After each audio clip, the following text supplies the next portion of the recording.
Kwanza nipende kuchukua fursa hii kutoa maendeleo ya wachezaji wetu ambao wamepata majeraha kutoka msimu uliomalizika. Mchezaji wa kwanza ni Komeini Abubakar, golikipa wetu. Hivi tunavyozungumza na nyie, huyu ameimarika kwa zaidi ya 85%. Nafikiri kwenye baadhi ya mechi hizi za charities ambazo zinachezwa na wachezaji hapa, mmemuona akiwa anacheza. Maana yake shida yake ile ya nyonga ambayo ndio ilimweka nje muda mrefu imeimarika na amepona kwa 85%.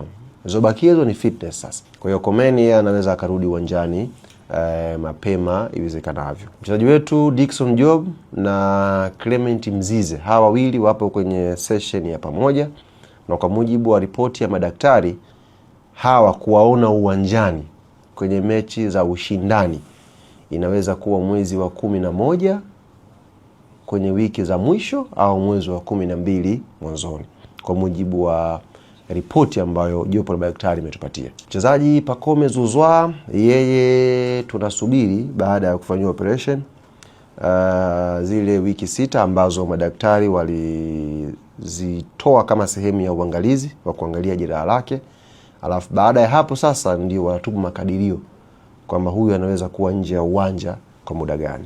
Lakini ninapozungumza na nyie tayari ameshatoka hospitali, yupo nyumbani kwake na anaandaa safari, anataka kuelekea Paris kwa ajili ya matibabu na uangalizi zaidi, kwa sababu unajua Musa leo ukivunjika mguu, Mwenyezi Mungu aepushe, tayari epushe inshallah. Uponyaji wako wewe, kwa sababu shughuli zako ni hizi za kupanda daladala, kupanda gari, kupanda nini, kuja ofisini, kurudi nyumbani, ni tofauti na mchezaji. Mchezaji kipata jeraha la kuvunjika mfupa kama vile, process yake ya kupona, kwa sababu anatakiwa tena arudi kwenye ukimbiaji ule fitness ile.